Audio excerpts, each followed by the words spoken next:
মুস্তাফিজুর রহমানের আইপিএল খেলা যেমন বাংলাদেশ ক্রিকেটের জন্য গুরুত্বপূর্ণ, ঠিক তেমনি বর্তমান অবস্থায় দেশের হয়ে ওয়ানডে ক্রিকেট খেলাটাও তার জন্য সমানভাবে জরুরি। এই বাস্তবতা মাথায় রেখে আসন্ন আইপিএল ও নিউজিল্যান্ড সিরিজ নিয়ে কৌশলী সিদ্ধান্ত নিয়েছে বাংলাদেশ ক্রিকেট বোর্ড বিসিবি।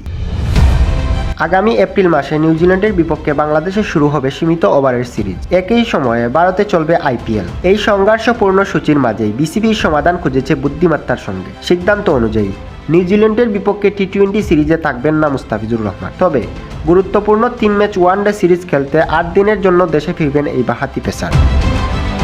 এই সিদ্ধান্তের পর থেকেই ক্রিকেট ভক্তদের মনে একটা প্রশ্ন, এই 8 দিনে আইপিএলে কতগুলো ম্যাচ মিস করবেন মুস্তাফিজুর রহমান? এই মুহূর্তে নির্দিষ্ট সংখ্যায় বলা কঠিন, কারণ এখনও আইপিএল এর পূর্ণাঙ্গ সূচি প্রকাশ হয়নি। পাশাপাশি নিউজিল্যান্ড সিরিজের চূড়ান্ত ফিকচার জানা যায়নি। তবে কিছু সম্ভাবনা তথ্য বিশ্লেষণ করলে একটা ধারণা পাওয়া যায়। সাম্প্রতিক প্রকাশিত প্রতিবেদনে জানা গেছে আসন্ন আইপিএল শুরু হতে পারে আগামী 26শে মার্চ এবং চলতে পারে 31শে মে পর্যন্ত।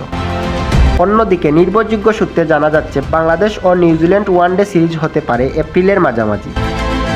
যদি ধরা যায় সিরিজ শুরু হবে 14 এপ্রিল, তাহলে 8 দিনের সময়কালের শেষে মুস্তাফিজ আবারও আইপিএলে ফিরবেন আনুমানিক 22শে এপ্রিলের দিকে। এখন প্রশ্ন, 14 থেকে 22শে এপ্রিলের মধ্যে কলকাতা নাইট রাইডার্সের কয়টি ম্যাচ পড়তে পারে? উত্তর খুঁজতে গেলে নজর দিতে হবে আগের আইপিএল এর সূচির দিকে। 2025 সালে আইপিএলে দেখা যায় 14 থেকে 25শে এপ্রিল এই 11 দিনের মধ্যে কলকাতা নাইট রাইডার্স খেলেছিল মাত্র 2টি ম্যাচ।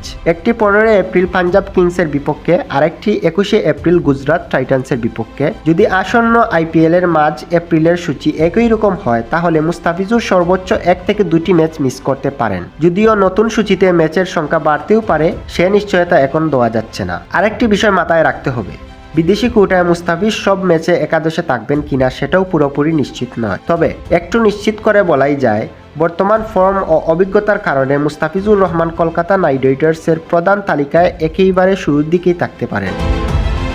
সব মিলিয়ে বলা যায়, দেশের প্রয়োজনে ওয়ানডে সিরিজ খেলে আইপিএলে ফিরে যাওয়া এই সম্মতি সিদ্ধান্তে ক্ষতির চেয়ে ইতিবাচক দিকেই বেশি দেখছেন ক্রিকেট বিশ্লেষকেরা।